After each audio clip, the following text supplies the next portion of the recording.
The music of the West is remarkable. Our harmony is second to none. Our range of genres is breathtaking. The way we've been integrating new technologies for literally centuries shows our endless ability to adapt. Where we have not always been such overachievers is in the field of rhythm. Compared to much of Africa, South America, the Middle East, and South Asia, our sense of rhythm has ranged from the pedestrian to the mildly interesting. That has changed over the past century as we've incorporated other rhythms into our own. But a lot of that sense of rhythm has been known to musicians, with audiences often left behind.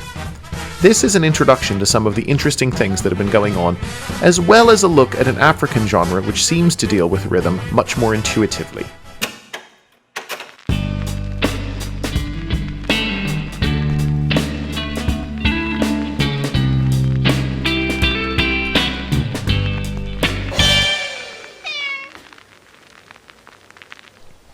When we count in the West, we usually count in 2s, 3s, and 4s. 2s and 4s are the most common, so we're going to look at some of the magic that can happen specifically with the number 3. When we talk about music in 3, we normally mean 3 beats to the bar, and those beats each being divided by even numbers. In this case, we'll think about it in terms of each beat being divided in half. So, 3 beats, each divided into 2. In the Dave Matthews Band song Satellite, we begin with a solo guitar part. It's actually difficult to tell how many beats per bar, but we do get the sense that the beat is divided in 2, because the ostinato seems to be playing pairs of notes. And when there is a pause, we sense the whole thing is starting over. But you really have to sit and count to work out what's going on. The vocals announce a very clear 3 beats to the bar, and suddenly the guitar part makes complete sense. The kick and snare tell us about the alternating bars going by. Kick 2 3, snare 2 3, kick 2 3, snare 2 3.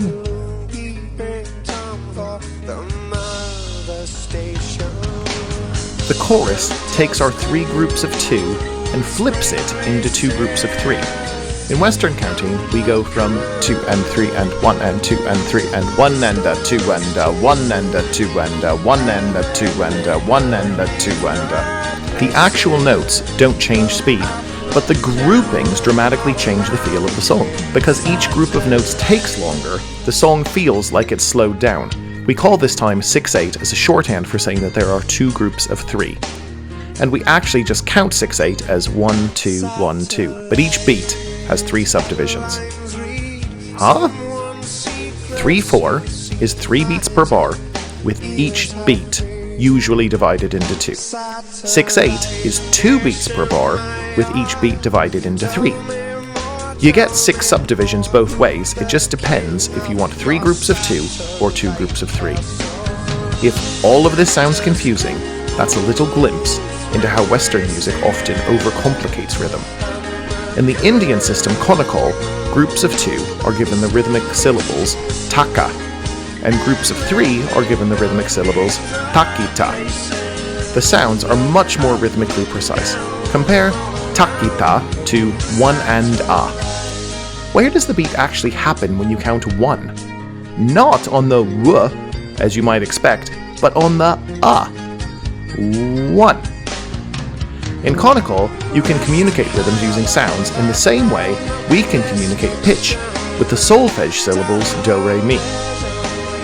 It's important to take a moment out to discuss Carter Beauford, Dave Matthews' drummer. While he is absolutely locking in the current time of the song, either 3/4 or 6/8, he is doing so much more.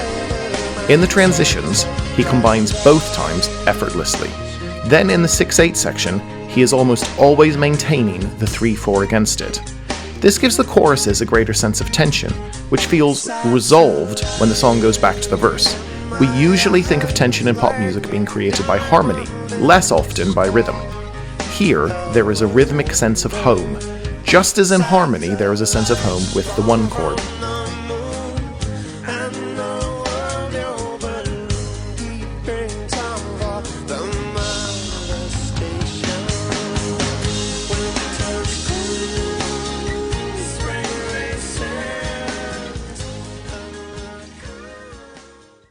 In Sukus, a genre of popular music from the Congo, there is a different sense of rhythmic freedom in play. This is Vidonge by Samba Mapangala's Orchestra Virunga. The central rhythmic idea is the same as Satellite. There's a tension between 3/4 and 6/8 time. But where Dave Matthews follows a more traditional sense of one section, 1 metre, Vidonge playfully leaps back and forth between the 2 meters. If you were to ask at any given moment, is this part of the song in 3/4 or 6/8? The only honest answer is yes. Both meters are constantly present. Our culture tends toward linear thinking. If one thing is true, that excludes another thing being true. If this thing is X, it cannot also be Y. But that is a limitation we place on ourselves and our music. It is not necessary, and often, listening to rhythms from other cultures, we catch a glimpse of a kind of freedom that most of us can only dream of. It is Schrodinger's rhythm.